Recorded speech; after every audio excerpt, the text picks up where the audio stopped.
الحمد لله نحمده ونستعينه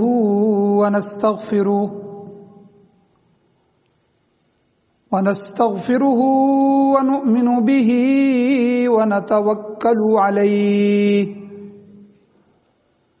ونعوذ بالله من شرور أنفسنا ومن سيئات أعمالنا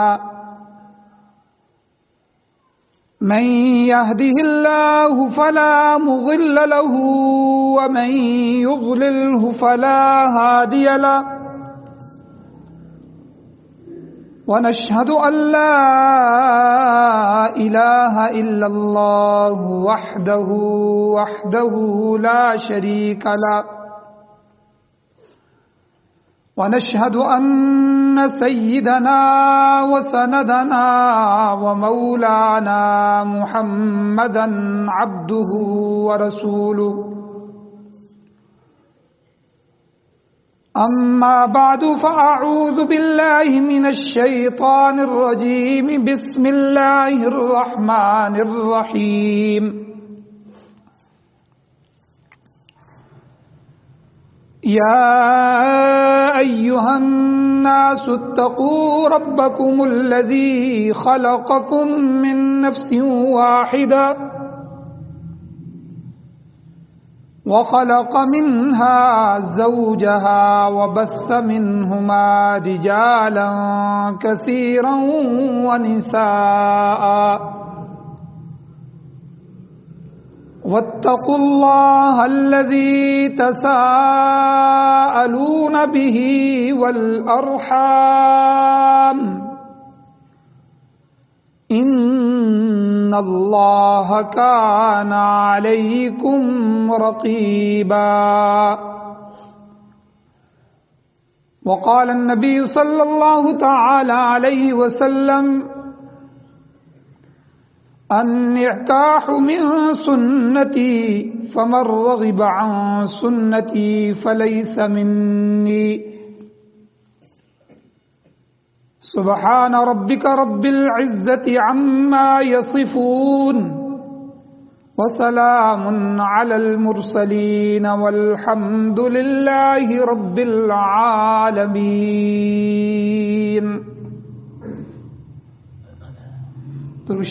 اللهم صل على سيدنا ومولانا محمد وعلى آل سيدنا ومولانا محمد وبارك وسلم عليه اشرح لي صدري.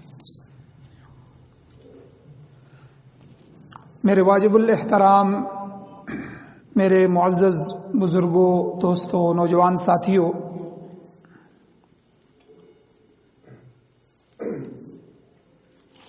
اللہ تعالیٰ نے کرم فرماتے ہوئے نبی علیہ الصلوۃ والسلام کے مبارک واسطے سے ہمیں کامل دین عطا فرمائے،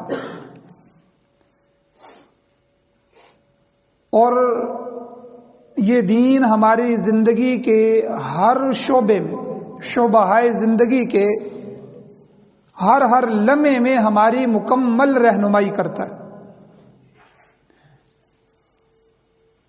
انہی چیزوں میں سے نکاح اور شادی کے متعلق تفصیلاً مسائل بیان ہو رہے تھے،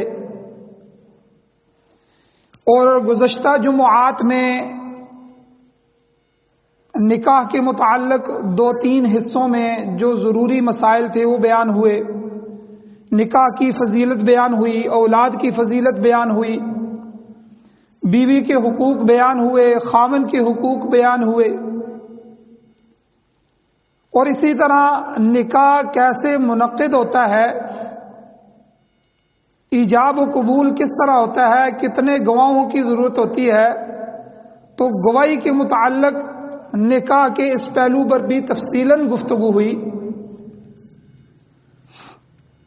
اور گزشتہ جمعہ ہمارا موضوع چل رہا تھا کہ وہ عورتیں جن سے نکاح حرام ہے، یعنی شریعت میں نکاح حرام ہونے کے 8 اسباب ہیں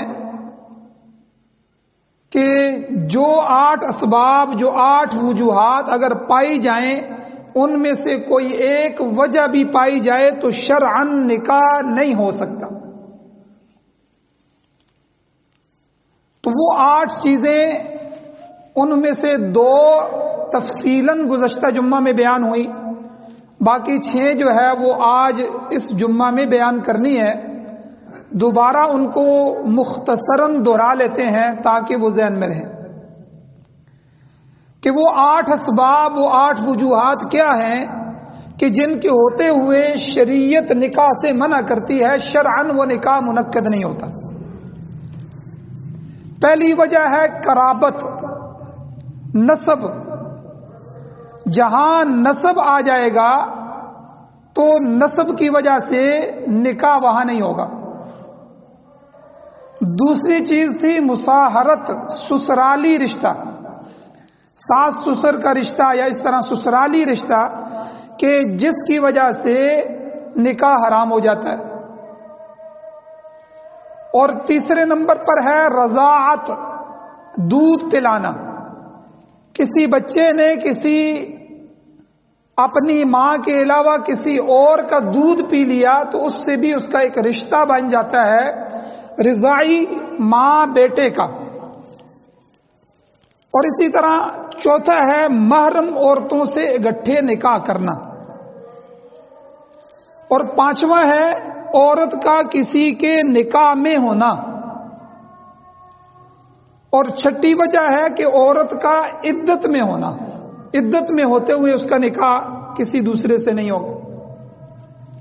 اور 7ویں وجہ ہے کہ بیک وقت 4 سے زیادہ عورتوں سے نکاح کرنا، اس سے اگلی 5ویں عورت سے نکاح نہیں ہوگا جب تک 4 موجود ہیں. اور 8واں ہے کہ عورت کا کسی آسمانی دین کا قائل ہونا.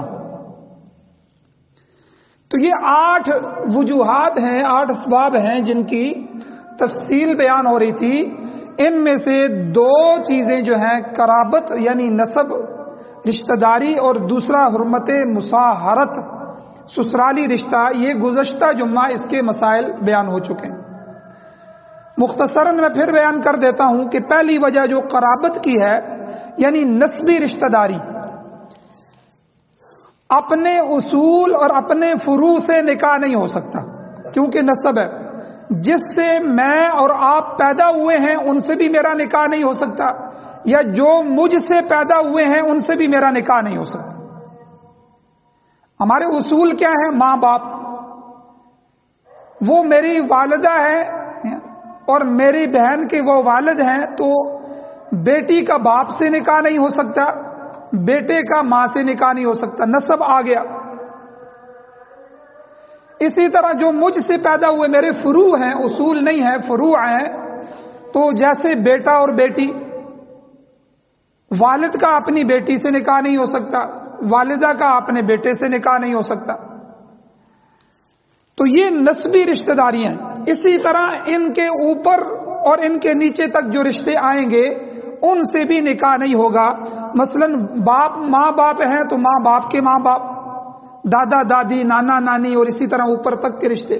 اسی طرح اگر نیچے بیٹا بیٹی ہے تو آگے پوتا پوتی سے، نواسے نواسی سے نکاح نہیں ہوگا، اور آگے ان کی اولادوں سے بھی نہیں ہوگا، کیونکہ یہ سارا نسب کا رشتہ چل رہا ہے. تو شریعت میں بہن کی تعریف بھی میں نے بیان کی تھی کہ بہن وہ ہوتی ہے جو ایک ماں باپ سے ہو. نمبر 1، جس طرح عام ہمارے ماں باپ ایک ہوتے ہیں. ایک شادی اگر والد نے کی ہے تو اس کی ساری اولاد آپس میں سگے بہن بھائی، ان کی والدہ بھی ایک ہے، والد بھی ایک ہے. اور دوسرا، کبھی ایسا ہوتا ہے کہ دونوں کا باپ ایک ہوتا ہے لیکن دونوں کی ماں الگ الگ ہوتی ہے. کہ ایک آدمی نے 2 شادیاں کی ہوئی ہیں یا 3 شادیاں کی ہیں، ان تینوں سے اگر اولادیں ہیں تو وہ آپس میں بہن بھائی ہیں، لیکن ان کا والد ایک ہوگا لیکن مائیں جدا ہوگی. تو وہ سگے نہیں ہیں لیکن ہیں بہن بھائی. تو یہ بھی نسب کا رشتہ ہے، یہ حقیقی بہن بھائی ہیں. اور ان کو فقہ کی اصطلاح میں اللاتی بھی کہتے ہیں. اللاتی بہن بھائی، حقیقی تو جن کے ماں باپ ایک ہو، اور اللاتی کی جن کا باپ سب کا ایک ہو، مائیں جدا ہوں. اور تیسرا جن کی ماں الگ ہو لیکن جو ہے ان کے والد ایک ہوں.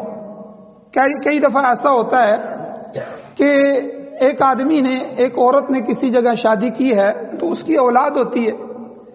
اب اس کا خاوند فوت ہو گیا، اب اس نے کسی دوسری جگہ شادی کی تو اب اس سے جو اولاد ہوگی، اس اولاد کی یہ جو پچھلگ اولاد ہے یہ بھی بہن بھائی ہوں گی، کیونکہ ماں ایک ہو گئی، والد جدا ہو گئے. پہلی صورت میں والد ایک ہے، مائیں جدا ہیں. اب مائیں الگ ہیں، والد جو ہے وہ جدا ہے، ماں ایک ہے، ایک ہی ماں سے اولاد ہو رہی ہے. تو یہ نسبی رشتے ہیں، قرابت کے رشتے ہیں. اسی طرح بہن ہے، خالہ ہے، پھپھی ہے، بتیجی ہے، بانجی ہے. یہ رشتے ایسے ہیں کہ ان سے بھی نکاح نہیں ہوتا. بہن بھائی کا آپس میں نکاح نہیں ہے، خالہ کے ساتھ نکاح نہیں ہے، خالہ بانجا ہے. پھپھی اور بتیجا بنتے ہیں آپس میں. اس طرح چچا بتیجی کا نکاح آپس میں نہیں ہے، ماموں بانجی کا نکاح آپس میں نہیں ہے. تو یہ رشتے آپس میں نسب اور قرابت کے رشتے ہوتے ہیں. اور دوسری میں نے پچھلے جمعہ بیان کی تھی، مصاہرت کا رشتہ آ جائے. مصاہرت یہ سبب پائی جائے، یعنی سسرالی رشتہ دار، کہ جب نکاح ہو جاتا ہے تو اس عورت کے ماں باپ اس کے ساس اور سسر بن جاتے ہیں. اگر اس لڑکی سے نکاح نہ ہوا ہوتا تو اس کی والدہ سے، بشرطے کہ اس کا والد فوت ہو چکا ہوتا یا طلاق ہوئی ہوتی، تو اس عورت سے نکاح جائز تھا. لیکن ابھی اس لڑکی سے نکاح کی وجہ سے اس سے جو رشتہ بن گیا ہے وہ ساس کا بن گیا. یہ مصاہرت کا رشتہ ہوتا ہے. اور اس میں نے دو تین سنگین مسائل بھی بیان کیے تھے کہ یہ جو سوتیلی ماں کا رشتہ ہوتا ہے یا ساس کا رشتہ ہوتا ہے، یہ رشتے بڑے نازک ہوتے ہیں. اگر داماد نے شہوت کے ساتھ ساس کو ہاتھ لگا دیا یا ساس نے داماد کو ہاتھ لگا دیا، یا بیٹے نے اپنی سگی ماں نے سوتیلی ماں کو شہوت کے ساتھ ہاتھ لگا دیا یا اس نے اس کو لگا دیا، یا رات کو سوتے ہوئے جو ہے وہ اپنی جوان بیٹی کو غلبہ شہوت کے ساتھ ہاتھ لگ گیا، تو ان سب صورتوں میں ان کا نکاح ختم ہو جاتا ہے. میاں بیوی کے نکاح سے وہ ختم ہو جاتے ہیں. تو اس لیے اس میں انتہائی احتیاط کی ضرورت ہے. تو یہ دو شکیں جو ہیں، دو اسباب گزشتہ جمعہ تفصیلاً بیان ہوئے. اب تیسرا مسئلہ ہے، تیسرا سبب ہے رضاعت کا، دودھ پلانے کا. اس میں موٹا سا مسئلہ یاد رکھیں کہ ہمارے جتنے رشتے نسب کے اعتبار سے جو ہم نے پیچھے پڑھے ہیں، قرابت کے اعتبار سے جتنے رشتے ہمارے اوپر حرام ہوتے ہیں، وہ رشتے دودھ پینے کی وجہ سے بھی حرام ہو جاتے ہیں. یعنی دودھ پینے والی بچی کا دودھ پلانے والی کے شوہر سے نکاح نہیں ہو سکتا، کیونکہ اس نے جب کسی کا دودھ پیا تو وہ اس کی ماں ہو گئی. اب اس کا جو خاوند ہے وہ اس کا باپ ہو گیا. اور اس کے جو اسی طرح دودھ شریک جو بہن بھائی ہوتے ہیں، ان کا بھی نکاح آپس میں درست نہیں ہے. کسی بچے نے کسی عورت کا دودھ پیا تو وہ اس کی ماں ہو گئی. اب اس کی جو اولاد ہے وہ اس کے بہن بھائی ہو گئے. اس بچے کا ان بھائیوں میں سے کسی سے نکاح نہیں ہو سکتا. یا یہ اگر دودھ پینے والا بچہ ہے تو ان بہنوں میں سے کسی سے نکاح نہیں ہو سکتا، کیونکہ یہ رضائی رشتے بن گئے ہیں، آپس میں دودھ پینے کے رشتے بن گئے. اور اسی طرح جس بچے کو عورت نے دودھ پلایا ہے اس سے اور اس کی اولاد سے اس عورت کا نکاح بھی نہیں ہو سکتا، کیونکہ یہ اس کا بیٹا ہو گیا، اس کی اولاد بھی اسی طرح اس کی آگے جو ہے وہ پوتے اور پوتیاں بن گئے. اور اسی طرح جو نسب کے رشتے میں نے بیان کیے تھے، خالہ بھانجی پھپھی بتیجی، تو رضائی رشتے جو ہیں رضاعت میں بھی اس ماں کے جس کا دودھ پیا ہے اس کی وجہ سے یہ سارے رشتے بنیں گے. اس کی بہنیں اس کی خالہ بن جائیں گی. اس کی جو خاوند ہے، جو اس کا باپ ہے رضائی، اس کی بہنیں اس کی پھپھیاں بن جائیں گی، اسی طرح اس کے رشتے بن جائیں گے۔ تو دودھ پینے سے ایک تو بچہ اپنے ماں کا دودھ پیتا ہے، عام معاشرے میں تو یہی ہے، لیکن چونکہ حضور کے زمانے میں حضور علیہ السلام نے خود اماں حلیمہ کا دودھ پیا، عورتیں لے جاتی تھی اور دیہاتوں کے اندر جو ہے ان کی پرورش ہوتی تھی اور اس بچے کو پالا جاتا تھا، اس کی زبان کے اندر سختی اور زبان کے اندر صفائی آ جاتی تھی۔ تو اس طرح کے جو رشتے تھے عرب کے اندر بہت زیادہ تھے، ہمارے اندر چونکہ رواج نہیں ہے، لیکن پھر بھی بہت سارے رشتے جب مسائل سامنے آتے ہیں تو سامنے آتے ہیں، جی بچپن میں اس نے فلاں کا دودھ پیا تھا، بھابھی کا دودھ پیا تھا، یا فلاں عورت کا دودھ پیا تھا، خاندان میں سے کسی کا دوسری عورت کا دودھ پی لیا۔ تو یہ دودھ پینے سے بھی رشتے بن جاتے ہیں، اور اس سے وہی رشتے بنتے ہیں جو حقیقت میں قرابت کے رشتے ہوتے ہیں، جس طرح سگے رشتے ہوتے ہیں، بہن بھائی، پھپھی خالہ ماموں بھتیجا بھتیجی کے، اسی طرح رشتے ہوں گے۔ اور دودھ پینے میں نے ابھی ایک ضابطہ اور کلیہ آپ کے سامنے بیان کر دیا کہ جو رشتے نسب کے اعتبار سے حرام ہیں، حقیقت کے اعتبار سے حرام ہیں، دودھ پینے کے اعتبار سے بھی وہی رشتے حرام ہو جائیں گے۔ اور اسی طرح دودھ شریک بہنیں ایک ساتھ ایک مرد کے نکاح میں نہیں رہ سکتی، جس طرح پیچھے میں نے بیان کیا تھا، دو بہنوں کا ایک مرد سے ایک ہی وقت میں نکاح نہیں ہو سکتا کہ مرد بیوی بھی رکھے اور سالی بھی رکھے نکاح کر کے، یہ نہیں ہو سکتا۔ ہاں بیوی فوت ہو جائے یا بیوی کو طلاق ہو جائے، پھر اس کی عدت گزرنے کے بعد اس کی بہن سے نکاح کیا جا سکتا ہے، سالی سے نکاح کیا جا سکتا ہے، لیکن حقیقی دو بہنوں کو ایک ہی وقت میں ایک ہی مرد کے نکاح میں رکھنا جائز نہیں ہے۔ اسی طرح دودھ شریک رشتوں میں جہاں نسب اور قرابت کے رشتے حرام ہوتے ہیں، وہاں یہ رشتہ بھی کہ دو بہنیں جنہوں نے دودھ پیا ہو، ان کو بھی کسی ایک مرد کے نکاح میں نہیں رکھا جا سکتا۔ تو یہ ایک خلاصے کے طور پر میں نے آپ کے سامنے بیان کیا ہے، امید ہے اس تیسری شک اور وجہ کو بھی آپ سمجھ گئے ہوں گے۔ چوتھی وجہ کیا ہے کہ جس کی وجہ سے نکاح جائز نہیں ہوتا؟ محرم عورتوں سے اکٹھے نکاح کرنا۔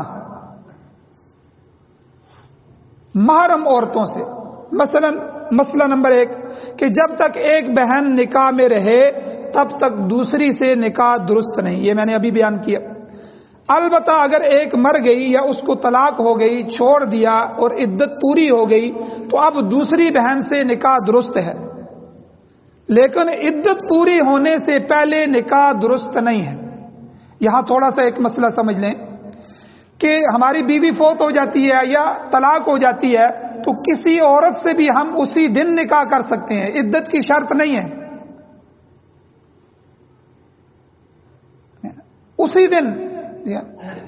تو لیکن چونکہ اگر ہم اپنی بیوی جو فوت ہو گئی ہے یا جس کو طلاق دی ہے اس کی بہن سے نکاح کرنا چاہتے ہیں تو پھر ہمیں عدت کا انتظار کرنا ہوگا، کیونکہ عدت جب تک ہوتی ہے تو خاوند اور بیوی کا رشتہ برقرار رہتا ہے، کیونکہ وہ عدت گزر رہی ہے۔ بعض دفعہ طلاق رجعی ہوتی ہے، اس میں رجوع کیا جا سکتا ہے، بعض دفعہ وہ جو ہے اس میں وقفہ ہوتا ہے اور اس وقفے سے دوبارہ یہ جو ہے اپنی زندگی کی طرف آ سکتے ہیں، بعض ایسی شکیں موجود ہیں۔ تو اس لیے جب تک عدت پوری نہیں ہوتی اس کی اگر بہن سے نکاح کرنا چاہتے ہیں جو سالی لگتی ہے تو اس کی جو ہے عدت کا انتظار کرنا ہوگا، ورنہ عام عورتوں کے لیے یہ مسئلہ نہیں ہے۔ اور اسی طرح اگر کسی نے خدا نخواستہ دو بہنوں سے نکاح کر لیا تو جس کا نکاح پہلے ہوا ہے وہ نکاح صحیح ہے، شریعت کے ہاں وہ شمار ہے، اور جس کا بعد میں کیا گیا ہے وہ ہوا ہی نہیں،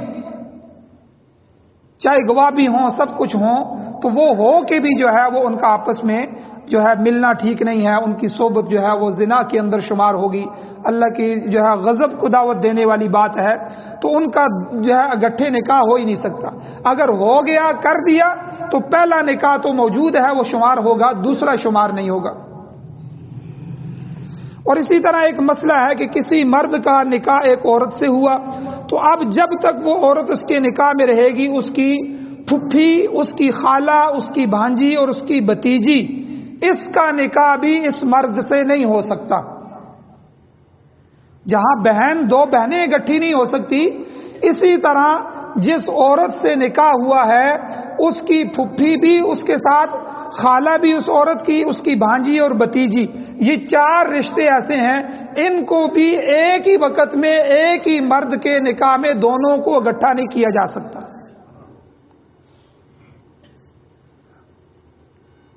اور اسی طرح ایک مسئلہ ہے کہ جن 2 عورتوں میں سے ایسا قریبی رشتہ ہو آپس میں 2 عورتوں کا، اگر ان دونوں میں سے کسی ایک کو مرد شمار کیا جائے، بالفرض مرد مان لیا جائے، تو آپس میں دونوں کا نکاح جائز نہ ہوتا ہو تو ایسی 2 عورتیں ایک ساتھ ایک مرد کے نکاح میں نہیں رہ سکتی جب تک کہ ایک اس میں سے فوت نہ ہو جائے یا طلاق نہ ہو جائے اور پھر عدت گزر جائے، تب جا کے وہ دوسری عورت کا نکاح اس مرد سے جائز ہوگا۔ یہی رشتے بن جاتے ہیں قریب کے، یہ رشتے جو میں نے ابھی پیچھے بیان کیے۔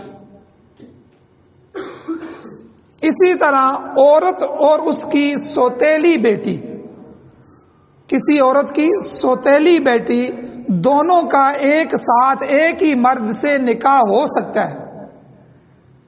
سگی بیٹی نہ ہو، سوتیلی بیٹی ہو۔ اس کی مثال سمجھ لیں، مثلا ایک عورت نے کسی شادی شدہ مرد سے نکاح کیا جس کی پہلے سے ہی ایک لڑکی موجود تھی اور یہ مرد فوت ہو گیا۔ اب کوئی شخص اس بیوہ عورت سے شادی کرے اور اس کے پہلے شوہر کی لڑکی سے شادی کرے، دونوں سے نکاح کرنا چاہے تو کر سکتا ہے، تو یہ جائز ہے، کیونکہ اس عورت کا اس کے ساتھ کسی طرح کا بھی کوئی رشتہ نہیں۔ تو یہ چوتھی صورت ہے کہ محرم عورتوں کو آپس میں اکٹھا کرنا، یہ بھی اسلام میں جائز نہیں، یہ چوتھا سبب ہے۔ 5واں سبب ہے کہ جس کے ہوتے ہوئے نکاح نہیں ہوتا، شرعاً نکاح جو ہے اس کو شمار ہی نہیں کیا جاتا، کہ عورت کا کسی اور کے نکاح میں ہونا۔ پہلے سے وہ کسی کے نکاح میں ہے، وہاں سے اس کو طلاق بھی نہیں ہوئی اور اس کا خامن بھی فوت نہیں ہوا، ابھی فیصلہ ہی نہیں ہوا، اور یہ کسی اور سے نکاح کرنا چاہتی ہے، تو ایسا نہیں ہو سکتا۔ نکاح کی جو رسی ہے، نکاح کا جو بندھن ہے، یہ ایسا بندھا ہوا ہے کہ جب تک یہ عورت کا طلاق کے ساتھ یا مرد کے فوت ہونے کے ساتھ یا عورت کا خلا لینے کے ساتھ، جب تک یہ مکمل نہیں ہوتا، ان کی جدائی نہیں ہوتی، یہ آپس میں ایک دوسرے کے لیے اجنبی نہیں بنتے، کیونکہ طلاق دی تو وہ عورت آپ کے لیے اب بیوی نہیں رہی، وہ اجنبی ہو گئی۔ یا عورت نے خلا لیا، خلا مکمل ہو گیا، خاوند نے قبول کر لیا، اب ان میں جدائی ہو گئی، اب اجنبی ہو گئے۔ اب تو وہ عورت کسی اور جگہ نکاح کر سکتی ہے، لیکن جب تک وہ کسی کی منکوہ ہے، اس کا نکاح ہوا ہے، تو نکاح شدہ عورت کا آگے کسی سے نکاح نہیں ہو سکتا۔ تو 5واں سبب ہے کہ عورت کا پہلے سے ہی کسی کے ساتھ نکاح ہونا، ایسی صورت میں بھی شریعت اگلے نکاح کو قبول نہیں کرتی۔ اور 6واں نمبر ہے جی، عورت کا عدت میں ہونا۔ جب کسی عورت کو خاوند نے طلاق دے دی یا خاوند فوت ہو گیا، تو طلاق کی عدت یا وفات کی عدت یہ عورت پر لازم ہو جاتی ہے۔ یہ عورت پر ضروری ہے کہ خاوند فوت ہو گیا ہے تو وفات کی جو عدت ہے وہ 4 مہینے 10 دن یہ عورت اپنے گھر میں بیٹھے گی، اور اس دوران کوئی اس کو نکاح کا پیغام نہ بھیجے، نہ یہ کسی کو بھیجے، نہ بڑکیلے کپڑے پہنے، نہ اپنے وہ جو ہے وہ میک اپ وغیرہ کرے، نہ سرما لگائے، یعنی کوئی ایسی حالت اختیار نہ کرے کہ جس کی وجہ سے رغبت ہو جائے کسی کو اس سے نکاح کرنے کی، یا اس کی رغبت سامنے آ جائے۔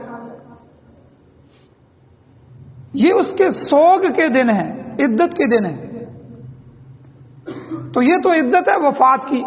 اور اسی طرح اگر کسی کا خاوند فوت ہو جائے تو اس پر بھی عدت ہے۔ 3 پیریڈز ہیں، 3 پاکیاں ہیں کہ وہ عورت 3 دفعہ پاک ہو جائے، اس کی عدت پھر ختم ہو جاتی ہے۔ ان عدت کے دوران کسی عورت کا نکاح کرنے سے نکاح نہیں ہوگا۔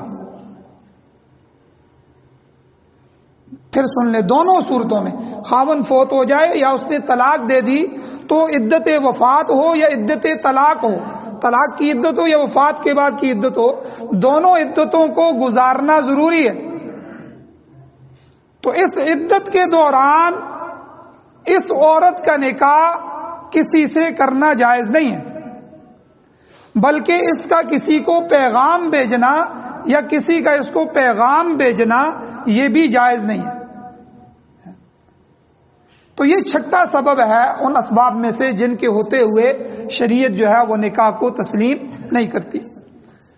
اور اسی طرح ساتویں وجہ ہے کہ بیک وقت ایک ہی وقت میں 4 سے زائد عورتوں سے نکاح کرنا۔ شریعت نے ہر چیز کی حد رکھی ہے۔ نبی علیہ الصلوۃ والسلام کو، اللہ کے نبی صلی اللہ علیہ وسلم کو اللہ نے اجازت دی تھی کہ آپ جتنے بھی نکاح کرنا چاہیں آپ کر سکتے ہیں، لیکن عام امت کے لیے 4 نکاحوں کی اجازت دی ہے کہ امتی 4 سے زیادہ نکاح نہیں کر سکتے۔ وہ تو حضور کی خصوصیت تھی، حضور علیہ السلام کی اور بھی بہت سی خصوصیات ہیں، اللہ تعالیٰ کا خصوصی ان پر کرم تھا اور خصوصی احکامات تھے، اور اس میں اسلام کی بے شمار حکمتیں ہیں۔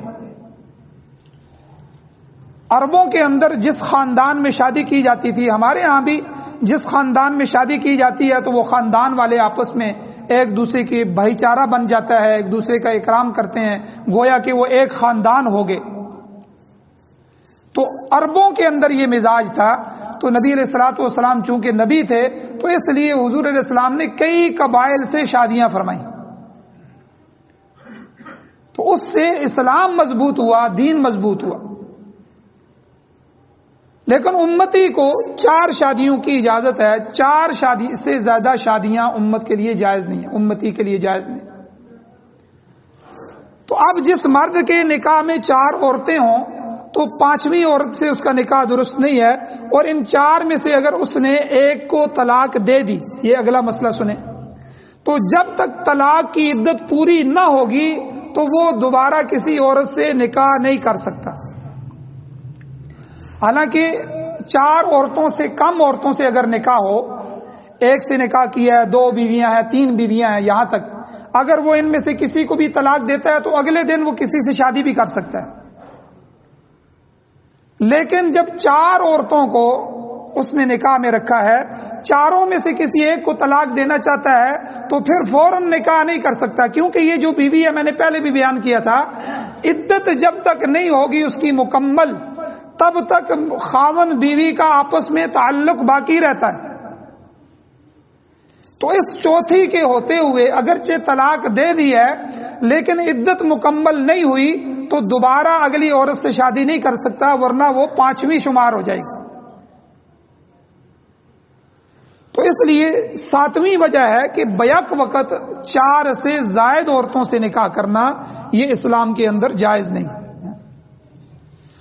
اور 8ویں وجہ یہ ہے کہ اول تو مسلمان عورت سے شادی کی جائے، مسلمان جو دین اسلام پر ہو، اللہ کے نبی صلی اللہ علیہ وسلم کو آخری نبی مانتی ہو اور قرآن کو اپنی کتاب اور کتاب ہدایت مانتی ہو، مسلمان عورت۔ لیکن اگر کسی کافر عورت سے نکاح کرنا چاہتا ہے تو یہ 8ویں شک جو ہے کہ وہ عورت کسی نہ کسی آسمانی دین کی قائل ہو۔ اس وقت 2 آسمانی دین ہیں، یہودیت اور عیسائیت، باقی اور دنیا میں کوئی آسمانی مذہب نہیں ہے۔ یہودیوں کے نبی حضرت موسیٰ علیہ السلام تھے، تورات ان پہ اتری اور ان کی کتاب ہے، اور اسی طرح عیسائیوں کا جو مذہب ہے وہ عیسائیت کا ہے، انجیل حضرت عیسیٰ علیہ السلام پر اتری، تو یہ آسمانی مذہب تھے۔ اگرچہ وہ اب مذاہب ختم ہو گئے ہیں، گڑبڑ ہو گئے ہیں، ان میں بہت سا فرق آ گیا ہے، ان میں شرک آ گیا ہے، سب کچھ ہو گیا ہے، لیکن وہ اپنی کتابوں کو، اپنے نبی کو مانتے ہیں۔ تو مسلمان عورت کا نکاح، اس میں مسئلہ سمجھ لیں کہ مسلمان عورت کا نکاح مسلمان کے سوا کسی مذہب والے مرد سے درست نہیں ہے، عورت کے لیے یہ مسئلہ نہیں ہے۔ مسلمان عورت کا نکاح صرف مسلمان مرد سے ہی ہو سکتا ہے. ہاں مسلمان مرد کے نکاح کے لیے یہ شک ہے کہ وہ کسی ایسی عورت سے شادی کرنا چاہتا ہے جو آسمانی دین کی قائل ہو تو وہ اس سے کر سکتا ہے، لیکن اس کے لیے شرائط ہے، اس کے لیے تفصیل ہے. کیونکہ اگر وہ اس سے نکاح کرے گا تو ہو سکتا ہے اس کی اولاد آگے عیسائیت کی طرف چلی جائے، اس کی اولاد یہودیت کی طرف چلی جائے، یا یہ بھی ہو سکتا ہے کہ وہ کسی ایسے معاشرے میں رہ رہا ہو کہ اس معاشرے کی وجہ سے یہ آدمی ہی عیسائی ہو جائے یا یہودی ہو جائے. تو اس لیے شریعت نے اگرچہ اس کے علاوہ بھی بہت سی شرائط ہیں جن کے ساتھ اجازت تو دی ہے، لیکن اس کو اچھا نہیں سمجھا. حضرت عمر رضی اللہ تعالیٰ عنہ کے زمانے میں حضرت عمر رضی اللہ تعالیٰ عنہ نے روک دیا تھا، اور جو سرکاری آرڈر جاری ہوا تھا تو اس میں یہ بھی فرمایا تھا کہ ابھی یہود و نصارہ جو ہے وہ اسلام طاقت کو کمزور کرنا چاہتے ہیں، تو ہو سکتا ہے کوئی ان کی عورت اگر مسلمانوں میں آ جائے تو وہ جاسوس بن کے آ جائے، وہ جاسوسی کرے اور ہمارے اس نظام کو توڑنے کا سبب بن جائے، یا اس کے علاوہ کئی نقصانات ہو سکتے ہیں. تو 8ویں وجہ وہ یہ ہے کہ کسی آسمانی دین کا عورت کا قائل ہونا. مسلمان مرد کا نکاح اہل کتاب یہود عیسائی عورتوں سے جائز ہے، کسی اور غیر مسلم سے بالکل جائز نہیں ہے، اور یہ میں نے شرائط بھی بیان کر دی. اچھا، ہمارے معاشرے میں باقی مسلمانوں کا جو طبقہ ہے جو اپنے آپ کو مسلمان کہتے ہیں، لیکن ان میں عقائد کی وجہ سے کئیوں کے عقیدے ایسے ہو گئے ہیں کہ جو بالکل کفریہ ہو گئے ہیں، ان سے بھی مسلمان مرد کا نکاح جائز نہیں. مثلا شیعہ اور روافض جو صحابہ کرام کو گالی دینا اپنے ایمان کا حصہ سمجھتے ہیں، گالی بھی ان کے مذہب میں لکھا ہوا ہے کہ ابو بکر عمر عثمان کو نماز میں گالی دینا ثواب ہے. یہ ان کی معتبر کتابیں، جو ہماری بخاری اور مسلم شریف جس طرح ہماری کتابیں ہیں، یہ ان کی معتبر ترین کتابوں میں لکھا ہے. اور اسی طرح جن کا عقیدہ تحریف قرآن کا ہے کہ یہ قرآن اصلی نہیں ہے، یہ قرآن جب صحابہ نے جمع کیا تو نعوذ باللہ اس میں خیانت کی ہے، بہت سی آیتیں انہوں نے اپنی مرضی سے اس میں داخل کی، بہت سی آیتیں اس میں سے انہوں نے نکال دی. اور خاص طور پہ شیعہ کا یہ الزام ہے صحابہ اکرام پر، ان ہستیوں پر جو کہ بنیادی ہستیاں ہیں، کہ ابو بکر رضی اللہ تعالیٰ عنہ نے جب قرآن جمع کیا، پھر حضرت عمر رضی اللہ عنہ کے زمانے میں اس پہ کام ہوا، پھر حضرت عثمان رضی اللہ عنہ کے زمانے میں باقاعدہ باضابطہ مصحف بن کے ان کو پوری دنیا میں تقسیم ہوئے، مصحف عثمانی. تو وہ یہ کہتے ہیں کہ یہ جو قرآن تھا اصل میں یہ 70,000 جو ہے وہ آیتیں تھیں، حالانکہ ابھی 6,666 کے قریب کہتے ہیں، 6,000 جو ہے وہ 262 63 بھی شمار ہیں. تو لیکن وہ کہتے ہیں یہ 70,000 ہیں، اس کے اور کتنے سپارے ہیں. پھر ہم ان سے کہتے ہیں بھئی اصل قرآن کدھر ہے؟ پھر کہتے ہیں جی اصل میں ہمارے 12ویں امام جو ہیں، جن کو ہم امام غائب کہتے ہیں، امام المنتظر کہتے ہیں، وہ اصل قرآن حضرت علی رضی اللہ تعالیٰ عنہ کے پاس تھا. انہوں نے صحابہ کو لکھتے ہوئے کہا تھا کہ یہ اصل قرآن میرے پاس ہے، تم اس کے مطابق لکھو. انہوں نے کہا ہم اس کے مطابق نہیں لکھیں گے. پھر انہوں نے چھپا لیا اور کہا کہ اچھا پھر تمہیں قیامت تک نہیں ملے گا. پھر یہ ہمارے اماموں میں سے ہوتا 12ویں امام کے پاس آیا. 12واں امام وہ قرآن لے کے اب غار میں چلا گیا ہے. اب قرب قیامت جو ہے وہ غار سے نکلے گا، وہ اصل قرآن لائے گا، تو پھر ہم پڑھیں گے. یہ باقاعدہ ان کے بڑے عقائد میں، ان کی بڑی کتابوں میں. اور جب تک ہمارا 12واں امام نہیں آتا تو تقیہ کرنا ان کے مذہب میں عبادت ہے، یعنی اپنے مذہب کو چھپانا. یہ دنیا کا واحد مذہب ہے جس میں اپنے مذہب کو، اپنے عقائد کو چھپانا عبادت ہے. کہ جب تک وہ 12واں امام نہیں آتا ہمارا اور وہ قرآن اصل لے کے نہیں آتا، ہم اسی قرآن کو پڑھتے رہیں. اسی لیے پوری دنیا میں آپ دیکھ لیں کہ شیعہ میں آپ کو قرآن کا حافظ کوئی نہیں ملے گا. ان کے ہاں یہ حفظ کرنے والا ہے ہی نہیں, قرآن کا حافظ ہی نہیں ہے. اللہ تعالیٰ نے ان سے قرآن کی یہ دولت بھی صحابہ اکرام کو تبرہ کرنے کی نحوست کی وجہ سے اللہ نے چھین لی. اس کے علاوہ ان کے بڑے عقائد ہیں, اور عقیدہ بدع ہے ان کا, عقیدہ ظہول ہے کہ اللہ تعالیٰ نے حضرت علی رضی اللہ تعالیٰ عنہ کے اندر ظہول فرمایا, حلول فرمایا, علی الہ ہے. تو یعنی یہ عقائد اور اس سے بھی اوپر تک کے عقائد ہیں. اور ان کے عقائد میں سے یہ بھی ہے کہ ہمارے جو 12 امام ہیں وہ سارے کے سارے سب انبیاء سے افضل ہیں, سارے نبیوں سے ان کے درجے اوپر ہیں. تو خیر یہ وہ عقائد ہیں جن کی وجہ سے علماء نے ان پر کفر کا فتویٰ ہے. تو اس لیے کسی سنی صحیح عقیدے مسلمان کا نکاح ان سے بھی نہیں ہو سکتا. اور دوسرا طبقہ جو اپنے آپ کو مسلمان کہنے پر اڑا ہوا ہے وہ قادیانیوں کا ہے. حالانکہ ساری امت مسلمہ کا یہ بنیادی عقیدہ ہے, مرکزی عقیدہ ہے, یہ عقیدے کی پہلی اینٹ ہے کہ حضور علیہ الصلوۃ والسلام تک اللہ تعالیٰ نے اپنے خلفاء بھیجے. حضرت آدم علیہ السلام سے لے کر اللہ نے نبیوں کا سلسلہ شروع فرمایا, اور حضور علیہ السلام تک اللہ نے سارے نبوت کا سلسلہ ختم فرما دیا. اب حضور آخری نبی ہے. حضور علیہ السلام کے بعد قیامت تک کسی اور نبی نے نہیں آنا. اب یہ ہمارا مسلمہ عقیدہ ہے, بنیادی عقیدہ ہے, عقیدہ ختم نبوت جسے کہتے ہیں. اب یہ مرزائی جو ہیں, مرزا قادیانی کو انگریز نے کھڑا کیا اور اس نے شروع میں جو ہے وہ ولایت کا دعویٰ کیا. پھر اس نے مسیح موعود کا کہا کہ میں وہ عیسیٰ ہوں جس کے بارے میں کہا گیا کہ اس کو دوبارہ قرب قیامت میں بھیجا جائے گا. پھر آہستہ آہستہ اس نے نبوت کا دعویٰ کر دیا کہ میں وہ نبی ہوں کہ جو حضور کے مماثل ہے, میں ذلی نبی ہوں, میں بروزی نبی ہوں, میرے اوپر حضور کا سایہ ہے اور میرے اوپر وحی اترتی ہے. پھر قرآن کے مقابلے میں اس نے ایک پوری کتاب لکھی ہے جو قرآن کے درجے میں بلکہ قرآن سے بھی اوپر درجے کی ہے ان کے ہاں. تو اس کو تو ہماری اسمبلی سے بھی کافر قرار دیا گیا ہے, ہمارے آئین سے بھی یہ کافر ہیں, اور شریعت کے ہاں فتوے کی روح سے بھی یہ کافر ہیں.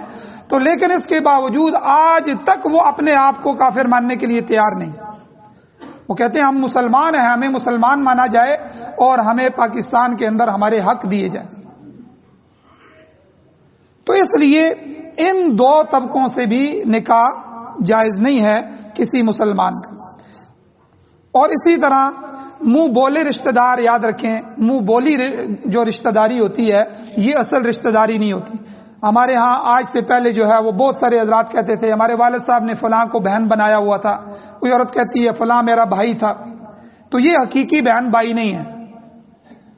شریعت وہی بہن بھائی کہتے ہیں جو میں نے پہلے کہا تھا کہ جن کا والد ایک ہو یا جن کے جو ہے والدہ ایک ہو, باپ کی طرف سے رشتہ ہو, ماں کی طرف سے رشتے ہوں, تو یہ حقیقی بہن بھائی ہیں. ان کے علاوہ منہ بولے رشتے جو ہیں وہ شریعت تسلیم نہیں کرتی. اگر یہ آپس میں نکاح کرنا چاہتے ہیں تو نکاح بھی کر سکتے ہیں. منہ سے کہنے سے یا عمل سے کہنے سے یہ آپس میں بہن بھائی نہیں بن جاتے. ہاں عزت ایک دوسرے کے کریں, اکرام کریں, جو بھی ہو, یہ آپس میں غیر محرم بھی ہیں, ایک دوسرے کے گھر میں آ جا بھی نہیں سکتے. شریعت کے احکام وہی نافذ ہوں گے. ہاں اگر حقیقی بہن بھائی ہیں تو ان کے مسائل اور ہیں. منہ بولے بہن بھائی ہیں یا کوئی اور رشتہ بنا لیا ہے, خالہ کا بنا لیا ہے, چچی بتیجے کا بنا لیا ہے, کوئی بھی رشتہ منہ بولا ہے تو اس کو شریعت شمار نہیں کرتی. وہ اگر غیر محرم بنتے ہیں تو ان کا آپس میں پردہ بھی فرض ہے. اگر رشتہ کرنا چاہتے ہیں تو رشتہ بھی کر سکتے ہیں. تو یہ چند ضروری مسائل تھے. یہ 8 شقیں ہیں جو میں نے آج کے جمعہ میں بیان کی ہیں کہ جن کے ہوتے ہوئے جو ہے وہ نکاح نہیں ہو سکتا. انشاءاللہ اگلے جمعہ مزید کچھ مسائل ہیں وہ بھی بیان کیے جائیں گے. یہ پھر 8 رشتے آپ دوبارہ دیکھ لیں. نمبر 1 قرابت کا یعنی نسبی رشتہ داری کا رشتہ.